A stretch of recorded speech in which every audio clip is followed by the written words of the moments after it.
जप करना है। आद सच जुगाद सच है भी सच, नानक होसी भी सच। आद सच जो अनादि है, जिदा आद लभ्या नहीं जा सकता, और उस वक्त भी एक कायम दायम सी। अजे जुगां दा आरंभ नहीं होया सी, उस वक्त भी ये सच मौजूद सी, हुण भी है और अगां भी यही सच होवेगा। सदैवी है, हमेशा है, इसे दा ही जप करना है। इस सत तक पहुंचण वास्ते, उस आद सच तक पहुंचण वास्ते, जुगाद सच तक पहुंचण वास्ते जगत विच वख वख साधन जुटाए गए। जैसे धन कमाण दे कई तरीके ने, धर्म कमाण दे भी कई तरीके ने। जैसे भुख मिटाण वास्ते कई प्रकार दा भोजन है। साडे देश विच तरह तरह दे अन्न खादे जांदे ने। महाराष्ट्र दे लोग ज्वारी खा के गुजारा कर लेंदे ने, कोई बाजरा खांदा है, कोई कणक खा के अपनी उपजीविका चलांदा है, और ऐसे प्रांत ने जिन्हां दी खुराक केवल चावल है। तरह तरह दे साग सब्जियां वख वख जो भुख नूं मिटाउंदियां ने। भोजन अनेक प्रकार दा है, भुख सारियां दे अंदर इक्को ही है। भजन दा ढंग वख वख हो सकदा है, भजन दे तरीके वख वख हो सकदे ने, धर्म दी धारणा वख वख हो सकदी है, पर सारियां दे अंदर प्रभु मिलन दी जो प्यास है वो एक है, जो परमात्मा दे मिलन दी तड़प है वो एक है। लेकिन ऐसा भी हो सकता है कि कई दफा पौष्टिक ते पवित्र भोजन ना मिले तो मजबूरी च मनुख अपवित्र ते गलत भोजन भी कर लेंदा है, या अज्ञानवश होके कर लेंदा है। स्वच्छ पानी पीण नूं ना मिले और बंदा बहुत त्रिखावंत होवे तो मजबूरन ये गंदला जल भी पी लेंदा है। इसी तरीके दे नाल जो कुछ साधन जगत विच प्रचलित सन ते जिहड़े साधन परमात्मा तक पहुंचाण विच असमर्थ सन, जगत गुरु बाबे ने उन्हां दी चर्चा की।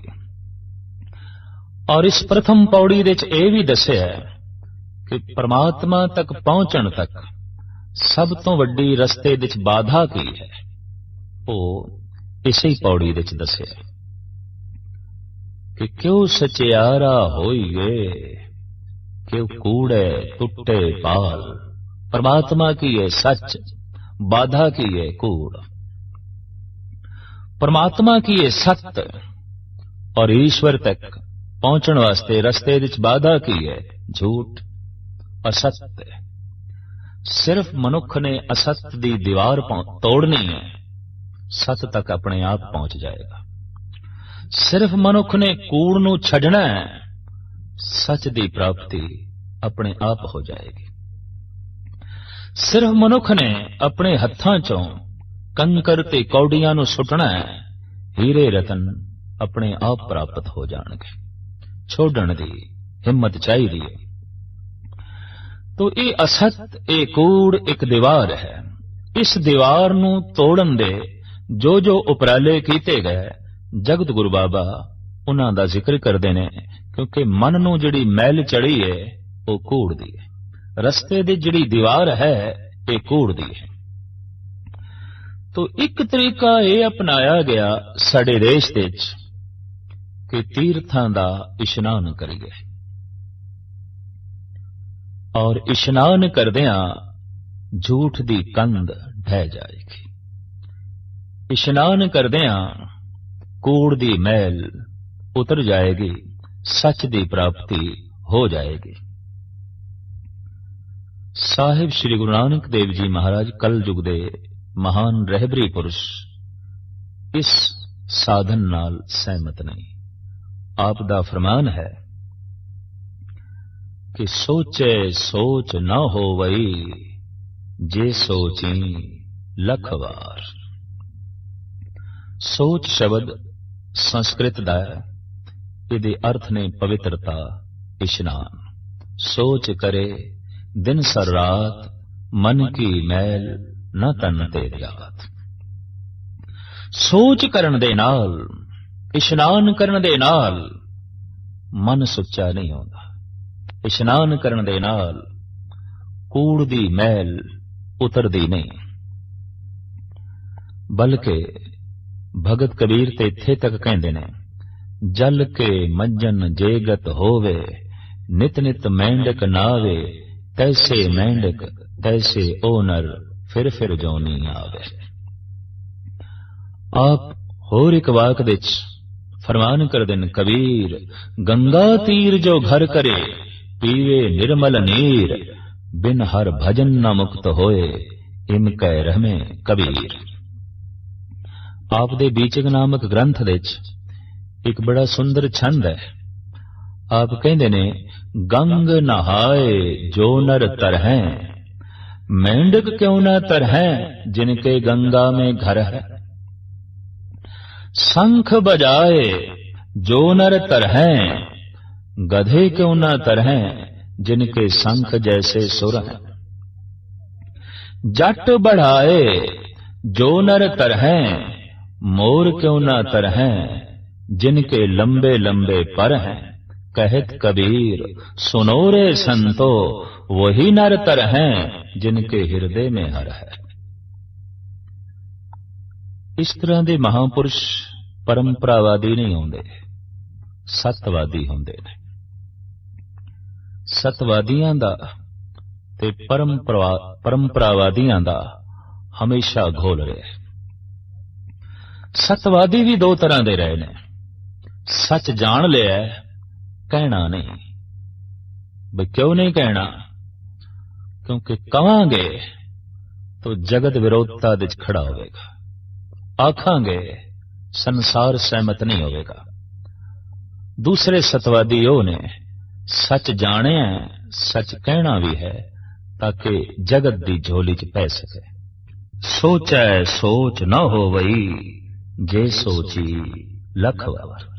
इस तरह का इशनान एक दफा नहीं, जे लखां दफा भी किया जाए तां भी पवित्रता नसीब नहीं होगी, तां भी कूड़ दी पाल नहीं टुटेगी। और अक्सर ते ऐसा देखा गया है कि दुनिया के बहुत वड्डे वड्डे ठग तीर्थां दे कंडे ही मिलते हैं।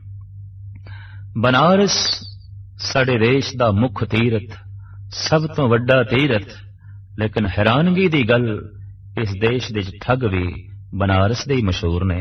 कबीर जैसे संत नूं भी कहना पिया, ए हर के संत न आखिए बनारस के ठग। तो इशनान करने दे नाल चाहे कैसी भी नदी क्यों ना होवे, ये ठीक है कि कुछ पानी इस ढंग नाल पवित्र हो सकता है कि वह शरीर वास्ते मुफीद होवे, शरीर दे अनेकां रोगां नूं कट्टण दे समर्थ होवे। पानी इस तरह ते देवता भी है, प्रभु की दिती हुई शक्ति है। लेकिन यह समझ लिया जाए कि जल दे इशनान करन नाल ही प्रभु की प्राप्ति है, तो साहिब गुरु नानक देव जी महाराज इस नाल सहमत ने। इस वास्ते गुरमत ने जिथे जिथे तीर्थ बनाए, जल दे नाल नाल, पानी दे नाल नाल बाणी दा प्रकाश रखिया। जोर दिता इस गल ते कि तू केवल पानी दा इशनान ही नहीं करना, बाणी दा इशनान करना है।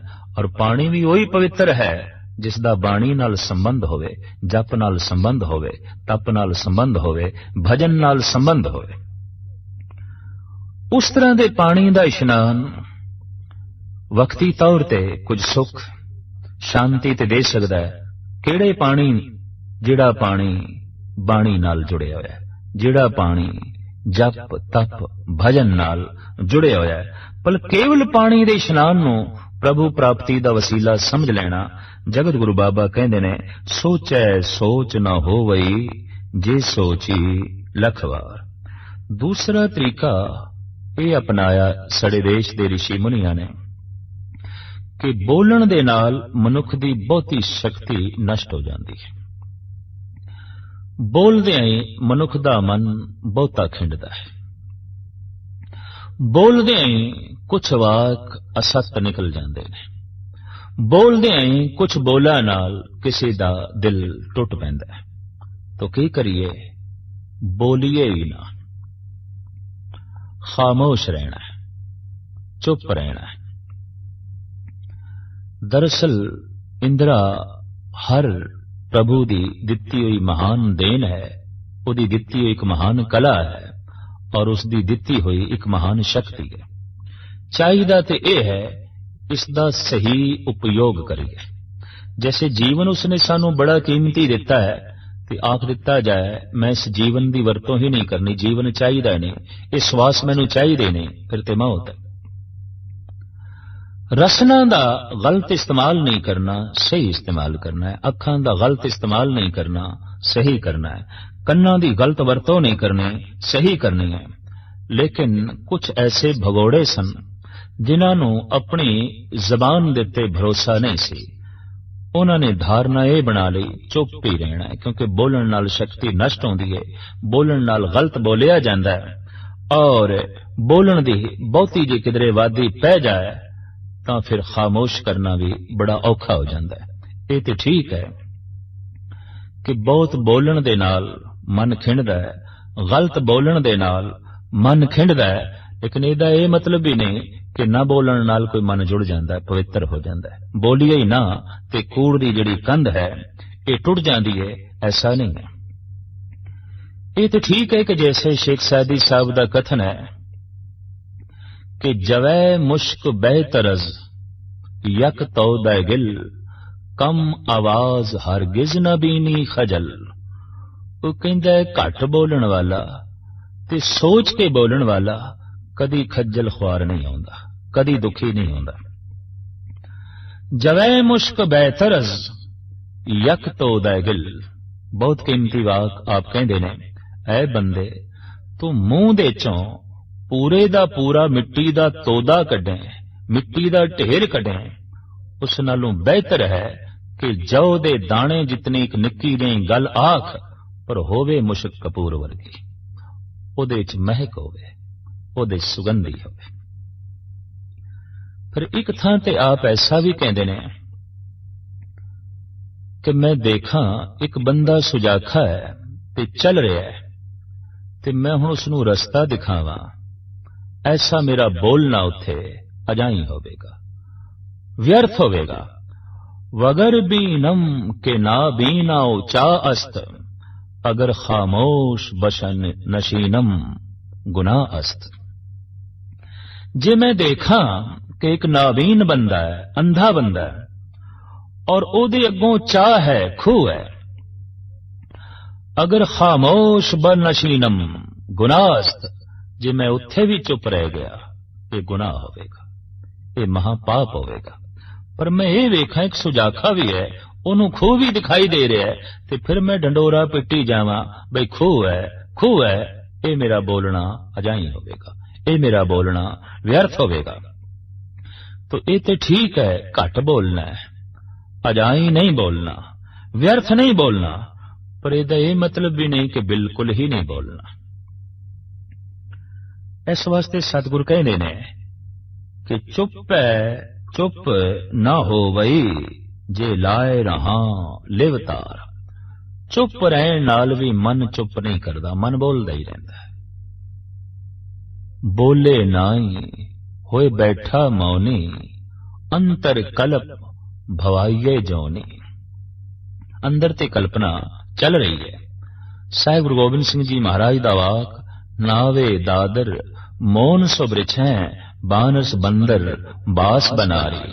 अगर मौन धारण करने नाल ही प्रभु की प्राप्ति होवे तो जितने वृक्ष ने, जितनी वनस्पति है जिहदे अंदर जीवन मौजूद है, लेकिन तमाम दे तमाम मौनी ने, खामोश ने। पत्थर भी मौनी ने, वनस्पति भी मौनी है, कुछ कीड़े मकोड़े भी मौनी ने। सबनों प्रभु मिलना चाहिए, सबनों परमात्मा मिलना चाहिए।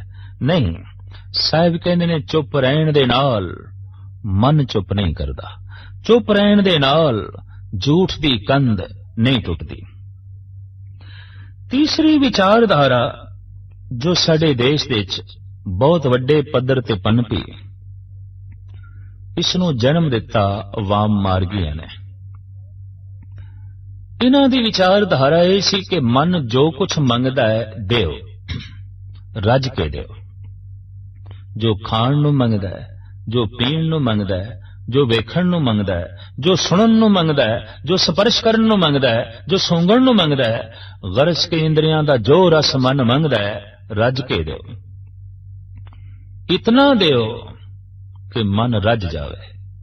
ते जद मन रजेगा तां ही रब दी तरफ मुड़ेगा, जद मन रजेगा तां ही परमात्मा दी तरफ मुड़ेगा। वाम मार्गियां नूं जवाब दिता है जगत गुरु बाबे ने कि भुखया भुख ना उतरी जे बन्ना पुरियां भार। एक लोक नहीं, एक पुरी नहीं, अनेकां पुरियां दे पदार्थ पंडां दी तरह बन के भी जे मनुख नूं दे दिते जान तां भी मन दी भुख नहीं मिटदी। मन ते कदी रजदा ही नहीं। संसार दे च ऐसा है ही नहीं कुछ जिस तो मन नूं तृप्ति नसीब हो सके। जगत दे च ऐसा कुछ भी नहीं जिहदे नाल मनुख तृप्त हो सके। ये मूल धारणा ही गलत है। तो वाम मार्गियां दे मंदिर दुराचार दे अड्डे बन गए। उत्थे इस्त्री ते पुरुष दे लिंग पूजे जान लगे, पग पूजे जान लगे, जिन्हां दे चिन्ह अज भी भारत दे मंदिरां दे मौजूद ने थां थां ते। दुराचार दे अड्डे जद मंदिर बने और पिछोकड़ विचारधारा ये कम कर रही सी, मन नूं रजाण, जो खाण नूं मंगे देओ, जो भोगण नूं मंगे देओ। तो इन्हां भोगां दे च लीन होके मनुख भोगी ते बन गया, योगी बनना सुपना हो गया। धार्मिक मंदिर अधर्म दे अड्डे बन गए, पाप वासना दे अड्डे बन गए, दुराचार दे अड्डे बन गए। और अज भी जद इस तरह के अस्थान देखण नूं मिलदे ने और पुरानी विचारधारा पढ़न नूं मिलदी है तो अफसोस नाल कहना पैंदा है कि कितना गलत सोचिया गया कि मन जद रजेगा ते फिर बंदगी करांगे। मन दा ये ज्ञान किसे कोल नहीं सी कि मन ते कदी रजदा ही नहीं।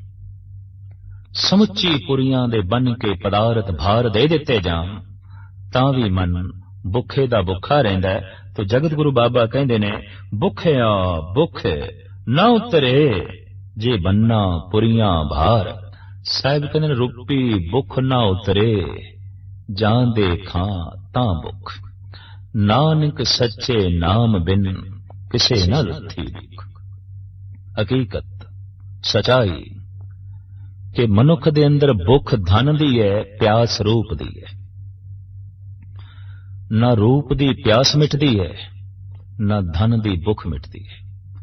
जिस तरह शरीर जिंदा है भोजन करके, पानी करके, केवल पानी दे दईए ते भोजन ना दईए गल नहीं बनेगी।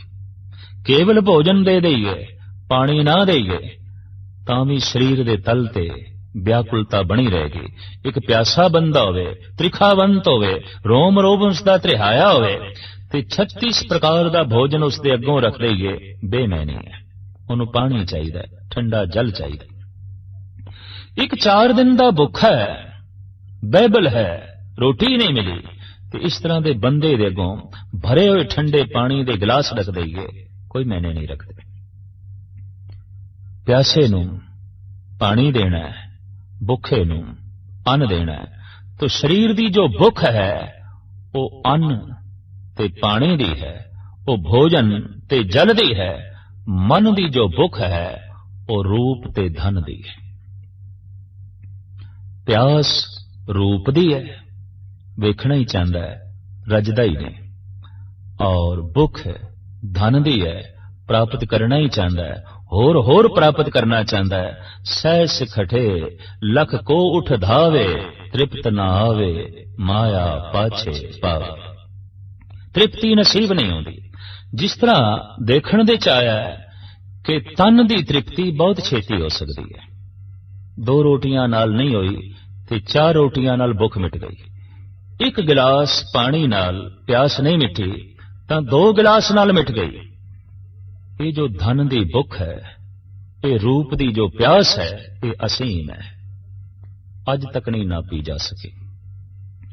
जन्म तो लैके मरदे दम तक रूप दी प्यास बनी रहती है, धन दी भुख बनी रहिंदी है और मनुख मर जांदा है इसे रूप दी प्यास दे च, इसे धन दी भुख दे च। तो साहब कहंदे ने रूपी भुख ना उतरे जां दे खां तां भुख। तू सुंदरता नू वेख, रूप नू वेख, जितना वेखेगा उतनी प्यास वधेगी, ये प्यास मिटनी नहीं। तू धन नू प्राप्त कर, जितना प्राप्त करेगा उतनी भुख वधेगी, घटनी कोई नहीं। इस वास्ते साहब कहंदे ने धारणा ही गलत है कि जद मन रजेगा ते फिर प्रभु बंदगी करांगे, जद मन रजेगा फिर प्रभु दी प्रस्तिश करांगे। साहब कहंदे ने ये ते सोचना ही गलत है। भुखया भुख ना उतरी जे बन्ना पुरियां भार, अनेकां पुरियां दे पदार्थ, पंडां दियां पंडां, ढेरां दे ढेर जे दे दईए तां भी भुखे मन दी भुख नहीं उतरती। मन भुखे दा भुखा रहिंदा। कुछ अजीम लोकां ने एक होर साधना नू जन्म दिता भी इहदे नाल कूड़ दी मैल उतर सकदी है, इहदे नाल झूठ दी कंध टुट सकदी है, सच दी प्राप्ति हो सकदी। ओ की सी बई मनुख विद्वान बने, आलम बने, दार्शनिक बने, विचारक बने। जैसे जैसे ज्ञान संग्रह करेगा, जैसे जैसे ये अजीम विचारक बनेगा, दार्शनिक बनेगा, फिलोसफर बनेगा, पढ़ा लिखा होगा, आलम बनेगा, वैसे वैसे कूड़ दी कंध टुटेगी, वैसे वैसे मन दे तो झूठ दी मैल उतरेगी। देखण विच आया कि यह साधना भी कोई सफल नहीं हुई ते जगत गुरु बाबा इस नाल सहमत भी नहीं हुए, क्योंकि जानना कुछ होर गल है, पावना कुछ होर गल है। जानन नाल ते इतना ही मनुख नूं पता चलता है कि मैं कुछ भी नहीं जाने। जैसे कि उस्ताद ज़ौक कहते ने, हम जानते थे कि इल्म से कुछ जानेंगे, पर जाना तो ये जाना कि न जाना कुछ भी, मैं कुछ भी नहीं जाने। एथेन दा प्रसिद्ध संत सुकरात अपनी एक लिखत विच कहंदा है कि जद मैं बच्चा सी तो बच्चियां विच बैठ के मैं दावा करदा सी मैं सब कुछ जानदा, सब कुछ जानदा। जद मैं जवान होया तो मैनू कहना पिया कुछ ऐसा भी है जो मैं नहीं जानदा, मैनू नहीं पता। और कहंदा अज मैं बुढ़ा होके दावे नाल कहना कि मैं कुछ भी नहीं जानता, मैनू कोई बोध नहीं, मैनू कख भी नहीं पता। बुजुर्गी मनुख दी इत्थों ही शुरू होंदी है। और यह हकीकत है कि जिथे संसार दा सारा इलम खत्म होंदा है, रब दी दुनिया उत्थों शुरू होंदी है, परमात्मा दी दुनिया उत्थों शुरू होंदी है। और ऐसा देखण दे च आया कि इस 20वीं सदी दे च इलम जितना विकसित होया है, ज्ञान दे जितने साधन अज जुटाए ने मनुख ने, ये पहले नहीं सन। अज जितने स्कूल ने, अज जितने कॉलेज ने, अज जितनियां वड्डियां वड्डियां यूनिवर्सिटियां जमीन दे उत्ते बणियां हुईयां ने, अज जितने विद्या प्राप्ति दे साधन मौजूद ने, पहले नहीं सन। लेकिन यह भी हकीकत है कि अज दा मनुख जितना मूड है, पहले नहीं सी। इंज कहिए कि 100-200 साल पीछे चले जाइए तो अनपढ़ सियाणियां दी तादाद बहुत ज्यादा सी। अजो के समय विच पढ़े लिखे मूर्खां दी तादाद बहुत ज्यादा है, बहुत ज्यादा है। ते मूड़ किसनू कहंदे ने? जगत गुरु बाबा कहंदे ने, पढ़िया मूर्ख आखिए जित लब लोभ अहंकार। जिस पढ़ाई नाल अहंकार वध गया, लोभ वध गया, तृष्णा वध गई, झूठ वध गया, वो पढ़ाई पढ़ाई ते नहीं।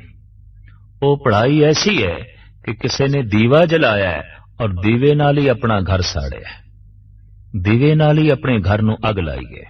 जाने है ते जानकारी नाल ही हंकार वध गया, जाने है जानकारी नाल ही लोभ वध गया।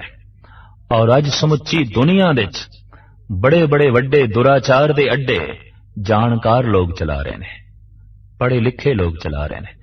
क्योंकि बहुत वड्डी पढ़ाई होवे, बहुत वड्डी सियाणप होवे तां ही मनुख बहुत वड्डा अनर्थ कर सकता है, वरना नहीं कर सकता। तो अजोकी विद्या ने मनुख नूं हंकारी बना दिता है, लोभी बना दिता है, दुराचारी बना दिता है। इस वास्ते साहब कहंदे ने पढ़िया मूर्ख आखिए जित लब लोभ अहंकार। तो जानना कुछ होर है, पावना कुछ होर है। एक भुल हो गई साडे देश दे अजीम चिंतकां कोलों, जिन्हां ने कह दिता जानना ही, इलम दी प्राप्ति ही, ज्ञान दी प्राप्ति ही परमात्मा दी प्राप्ति है। होया कि 4 वेद कंठ हो गए, लेकिन रावण जैसे मूर्ख पैदा हो गए। शास्त्र कंठ हो गए, उपनिषद कंठ हो गए। हंकार दी पंड सिर ते चुक पे लोकी इधर उधर घुमन लग पे। शेख सादी ने उत्थे ही कहना पिया कि अगर मनुख पढ़िया ते उन्हों अमल दे च नहीं लियाया तां ओ बंदा उस मेरे खोते दी तरह है जो मेरियां सारियां किताबां चुक के मेरे नाल चलदा है।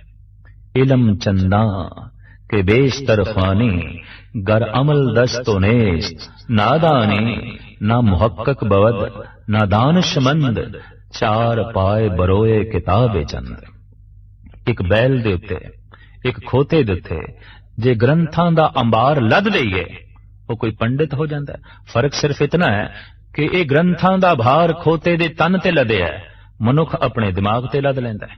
तो दिमाग ते लदन नाल की हुंदा है, सिर दे उत्ते लदन दे नाल की हुंदा है। तो बहुत सारे इत्थे आलमां ने इलम दा भार अपने सिर दे उत्ते चुक ले। कौन दसे कि जानना होर है, पावना होर है। इलम रस्ते दा दीव है, चाहिदा है, वेख ले। लेकिन ऐसा देखने दे चाया है कि मनुख ने किधरों दीवा जुटाया है, किधरों तेल इकट्ठा कीता है, किधरों कपास लिया के उसकी वट बनाई है, किधरों उन्हें अग ढूंढी है, दीवा रोशन कीता है और जैसे रोशन कीता अपनी अखां ही बंद कर लिया। 10-15 साल ज्ञान प्राप्ति दे चला दिते ते जद ज्ञान प्राप्त होया उन्हों जिंदगी दे कदी वरतिया ही नहीं, उहदी वरतों कदी जीवन दे कीती नहीं। दीवा जलाण दे समा बर्बाद किया अगर मनुख ने अपनी अखां बंद कर लिया। इलम ओ बर्बाद चला गया, सिखी हुई ओ सारी विद्या व्यर्थ चली गई अगर जीवन दे परोपकार दा जन्म नहीं होया। साहिब गुरु नानक देव जी महाराज दे वाक, विद्या विचारी तां परोपकारी। विद्या दी विचार उसने तां ही कीती है जे उसदे अंदरों परोपकार दा जन्म होया होवे, उसदे अंदरों नेकियां दा जन्म होया होवे, उसदे अंदरों कोमलता दा जन्म होया होवे। विद्या प्राप्त करके कठोर हो गया, विद्या प्राप्त करके मुजरम हो गया, तरह तरह दे जुर्म इस तो नाजल हो गए ने। तो नहीं, इते पढ़ा लिखा मूर्ख है, इते पढ़िया मूर्ख आखिए जित लब लोभ अहंकार। तो इलम दे नाल ज्ञान दे नाल भी मन दे उत्ते जमी हुई जो झूठ दी मैल है ये नहीं धुलदी, विचकारे जो कूड़ दी कंध है ये नहीं टुटदी।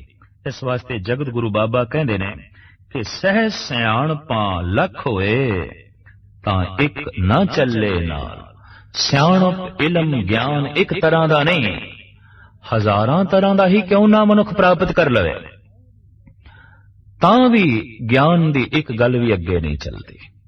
मन दी दुनिया विच ओहदे नाल मन नहीं पवित्र हुंदा, बल्कि ते ऐसा देखा गया है कि एक अनपढ़ नालों पढ़े लिखे दा मन ज्यादा मलीन है, ज्यादा हंकारी है, ज्यादा अंधकार दे भटक रहा है। भोले भाले अनपढ़ दो मनुख ते आपस विच बहुत छेती सहमत हो जाते हैं, पर पढ़े लिखियां दा आपस दे सहमत होना भी बहुत औखा हो जाता है। तकरार दा जन्म हो जाता है, विचार तकरार नूं जन्म दे देंदे ने।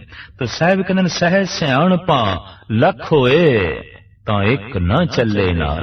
अगर सियाणप दे नाल ही परमात्मा दी प्राप्ति हो जाए तो फिर परमात्मा छोटा है, सियाणप वड्डी है। अगर ज्ञान नाल ही ईश्वर की प्राप्ति हो जाए तो ईश्वर कुछ नहीं है, फिर इलम ही सब कुछ है। इस वास्ते साहिब कहंदे ने इलम प्राप्त करना ते बहुत अच्छी गल है, रस्ते दे दीवा जलाना बहुत अच्छी गल है, पर दीवा इस वास्ते जलाना है कि रस्ते ते चल सकीए, आराम नाल चल सकीए, प्रभु तक पहुंच सकीए। ज्ञान ते इस वास्ते प्राप्त करना है कि जीवन विच कुछ कोमलता दा जन्म होवे, परोपकार दा जन्म होवे, सदाचार दा जन्म होवे ते मनुख चले भजन करदे होया प्रभु दे तल ते। अगर कोई इलम कोई ज्ञान प्रभु भजन विच बाधा है, भजन करन तो इनकारी कर देवे, वो विद्या नहीं, अविद्या है। अजोकी विद्या ने मनुख नूं नास्तिक ते बनाया है, आस्तिक नहीं। अजोकी विद्या ने मनुख नूं हंकारी ते बनाया है, निर्माण नहीं।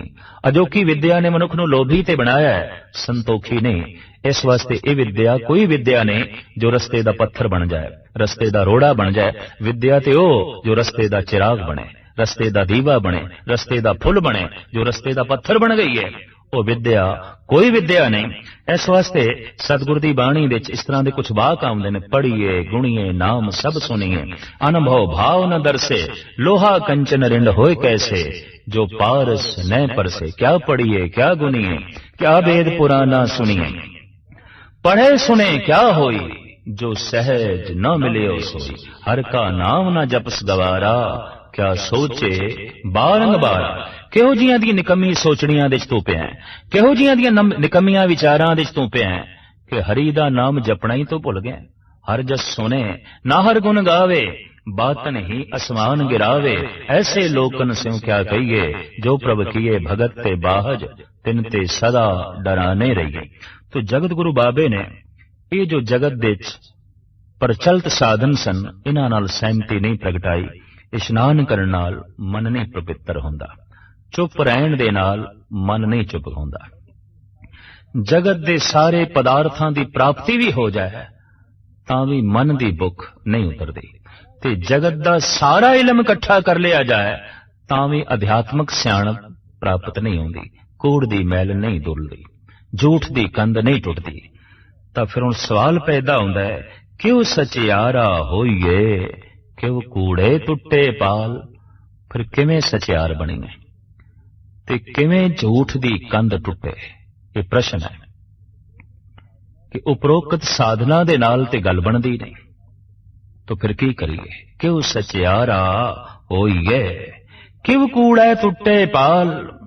किवें सचियार बणीए, किवें सतवादी बणीए, किवें सत दे धारनी बणीए, किवें सत नूं अपने अंदरों जन्म दे सकीए, ते किस तरह सच झूठ दी कंध नूं तोड़न दे समर्थ हो सकीए, किवें कूड़ दी मैल नूं उतारीए। इस प्रश्न दा उत्तर जगत गुरु बाबा इस पंक्ति विच दिंदे ने, जिदा आद लभ्या नहीं जाई चलना, ना उस वक्त भी लिखे कायम ना सी।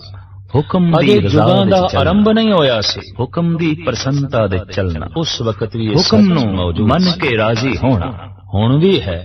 भाणे नूं सिर मस्तक ते रख के चलना यही सच होवेगा। बस इस शरीर है कूड़ दी हमेशा है टुटदी है, इसे दा ही हुक्म की है। साहिब कहंदे ने, नानक लिखिया सत तक पहुंचण वास्ते हुक्म, उस आद सच तक पहुंचण वास्ते, जुगाद सच तक पहुंचण वास्ते ज्यादा खावेगा जगत दे वख वख ज्यादा बोलेगा गए, जैसे मन धन कमाण दे शक्ति व्यर्थ। कई तरीके ने गलत वेखेगा, धर्म कमाण दे रोगी होवेगा। कई तरीके गलत सोचेगा, मन करके रोगी भूख मिटाण वास्ते करेगा, कई प्रकार का भोजन ठोकरां खावेगा। साडे तेरे नाल लिखिया है, तरह तरह दे अन्न खादे जांदे दी कोशिश कर। महाराज सिमर गोबिंद मन तन धुर कर लेंदे, धुर दरगाह बाजरा खांदा, तेरे मस्कण विच लिखिया है गोबिंद अपनी उपजीविका चलांदा है। और ऐसे गोबिंद का सिमरन करदे ही तेनू मस्ती मिलेगी, और गोबिंद नूं भुलदियां ही तरह तरह दे साग सब्जियां वख वख परमेसर ते भुलिया व्यापन सभे रोग अनेक प्रकार दा हुक्म भुख सारे नाल लिखिया होया। ये हुक्म कितना वड्डा है, भजन दा इस हुक्म दे की कुछ हो रहा है। भजन दे तरीके वख वख हो सकदे, धर्म दी धारणा वख वख हो सकदी है।